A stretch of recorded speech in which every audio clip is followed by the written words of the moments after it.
सिंह जी के बारे में ऑलरेडी हमने सिलेबस में अपने 5 टॉपिक्स कवर कर लिए हैं। ये 6 टॉपिक है। इसके बाद मान सिंह और रह जाएंगे जो कि आमेर के कछवाहा वंश के अंदर आएंगे। राव राय सिंह के बारे में स्पेसिफिकली सिलेबस के अंदर गिवन है, तो हमने पहले वही शासक उठाए हैं जो सिलेबस में पर्टिकुलरली गिवन है, जिनमें से हम 4 के बारे में पढ़ चुके हैं। ये 5th है। इसके बाद मान सिंह और रहेंगे। अच्छा, पढ़ना सिर्फ राव राय सिंह के बारे में ही है, लेकिन हम थोड़ा सा बीकानेर का राठौड़ वंश जो है वो इनसे पहले कौन थे और इनसे बाद में कौन थे वो भी हल्का सा देख लेते हैं, आपको हेल्प करेगा। तो देखिए, बीका जो थे वो जोधा के 5वें पुत्र थे जिन्होंने बीकानेर की स्थापना की 1488 के अंदर। वो जांगल प्रदेश मतलब जो ये बीकानेर और नागौर वाला एरिया था। लूनकरण जो है, लूनकरण एक वो है जैतसी रोछंद, जो कि किसने लिखी है? बीठू सूजा ने लिखी है।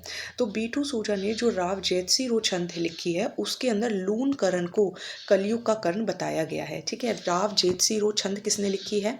बीठू सूजा ने लिखी है। और कलयुग का कर्ण किसको बताया गया है? लूनकरण को बताया गया है। अब ये जो राव जैतसी थे ये कौन थे? तो 1534 के अंदर 1534 में भटनेर के युद्ध में इन्होंने कामरान को हराया था। ये आपका आरएएस का क्वेश्चन है, ये आपका आरएएस प्री में पूछा गया था, इसलिए मैं बोल रही हूँ ये नोट्स बहुत इंपॉर्टेंट है।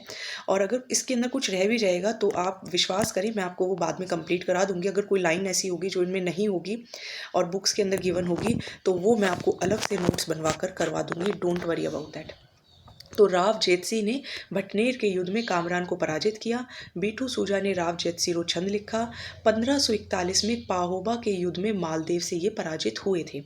और कुंपा बीकानेर के प्रशासक 1541 से लेके 1544 तक कुंपा जो थे वो बीकानेर के प्रशासक थे।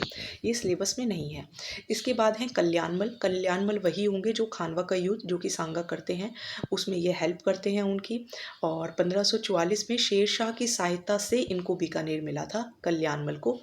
और 1570 में नागौर दरबार में राय सिंह के साथ उपस्थित होकर इन्होंने अधीनता स्वीकार कर ली थी। ठीक है, तो अब यहाँ से पढ़ना इसलिए ज़रूरी था क्योंकि आगे हम राय सिंह के बारे में पढ़ने वाले हैं, तो पता होना चाहिए कि राय सिंह जो थे वो पहले से ही अधीनता स्वीकार कर चुके थे।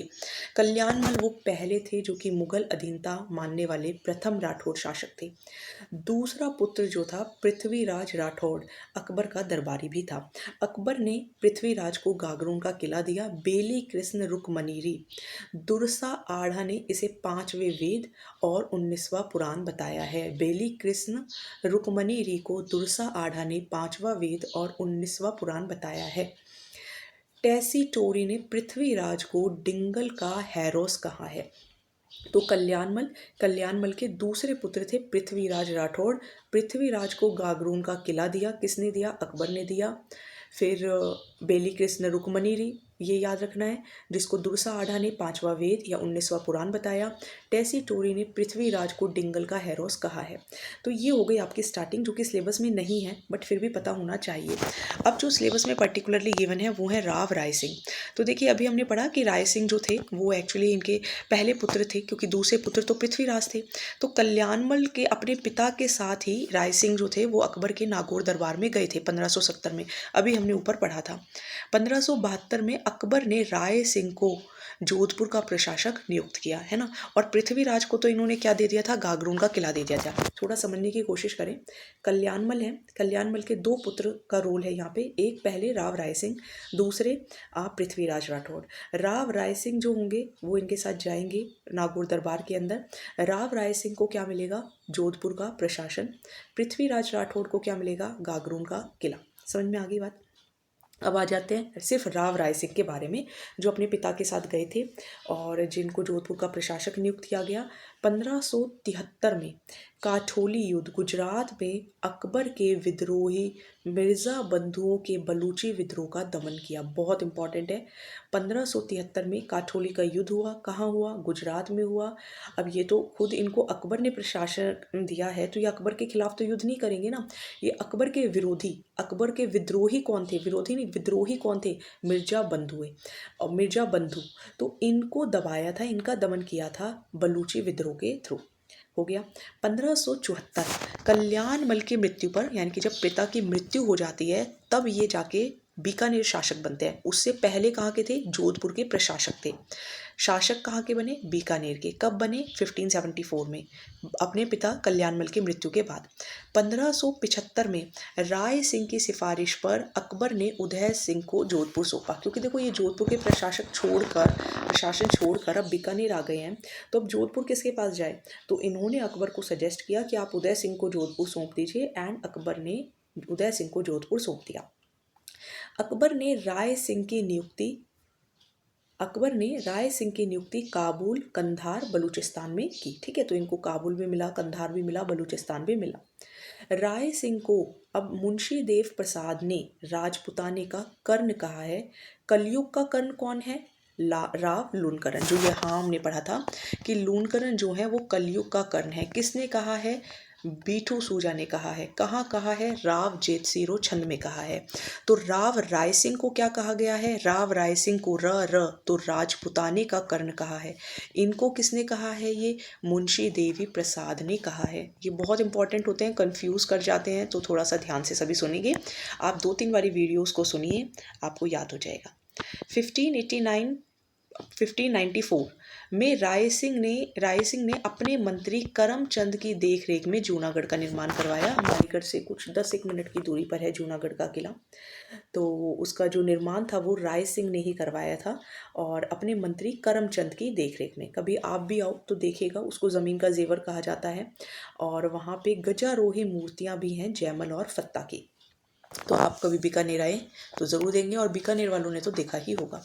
1605 में अकबर की जब मृत्यु हो जाती है, तो अकबर की मृत्यु पर जहांगीर ने अपने समर्थन के लिए राय सिंह को आगरा बुलाया। जब अकबर की मृत्यु हो गई तो इसके बाद जहांगीर आए। अब जहांगीर चाहते थे कि let's take a help from Rai Singh से थोड़ी सी मदद लेते हैं, और राय सिंह को बुलाया और 5000 का मनसब भी दिया। ये वही जहांगीर हैं जिन्होंने याद हो तो हमने इससे पहले रावचंद्र सेन पढ़े थे, इन्होंने औरंगजेब ने जिनको 6000 का मनसब दिया था, और शाहजहाँ ने 5000 का दिया था चंद्रसेन को। इनको कितना दिया है? 5000 का मनसब दिया है। अकबर ने 4000 का मनसब दिया था, उन्होंने 5000। जैसे हर साल सैलरी बढ़ जाती है, तो ऐसे इनकी भी सैलरी बढ़ गई, 5000 का मनसब मिल गया। 4000 का अकबर ने दिया, 5000 का किसने दिया? जहांगीर ने दिया। राय सिंह अकबर व जहांगीर दोनों का विश्वास पात्र था। दोनों ऑब्वियसली है, दोनों के दोनों मनसब प्रोवाइड कर रहे हैं। 1612 में बरहानपुर में राय सिंह की मृत्यु हो जाती है। राय सिंह ने राय सिंह महोत्सव और ज्योतिष रागमाला पर बाल बोधिनी टीका लिखा। जूनागढ़ की जो राय सिंह प्रशस्ति है, आप कभी जूनागढ़ जाएं तो वहाँ पे राय सिंह प्रशस्ति देखें, जो कि किसने लिखी है? जैन मुनि जयिता ने लिखी है। तो ये थे जो हमारे सिलेबस में गिवन है। बहुत इंपॉर्टेंट और बहुत फैक्चुअल मैंने वीडियोस आपको प्रोवाइड करी हैं, एग्जैक्टली लाइक शॉर्ट नोट्स, जो आप लास्ट में सुन भी सकते हैं, और पेपर में आपको इनमें से लाइंस जो हैं वो मिलेंगी भी। इसके बाद देखिए और भी बहुत हैं बीकानेर के राठौड़ वंश, लेकिन हम इनको पहले बाद में कवर करेंगे। हमारा मेन मोटिव है अभी पहले आरपीएससी फर्स्ट ग्रेड का हम कंप्लीट सिलेबस जो है वो प्रोवाइड कर दें। इसके बाद जब कंप्लीट राजस्थान जीके हम कराएंगे, जो कि करा ही रहे हैं ऑलमोस्ट, जब हम फर्स्ट ग्रेड की कंप्लीट करेंगे तो इसके अंदर ऑलमोस्ट कंप्लीट हो जाएगा। लेकिन क्योंकि अभी पहले फर्स्ट ग्रेड का पेपर है, तो पहले फर्स्ट ग्रेड के सिलेबस में जो जो टॉपिक्स गिवन है first we will cover them.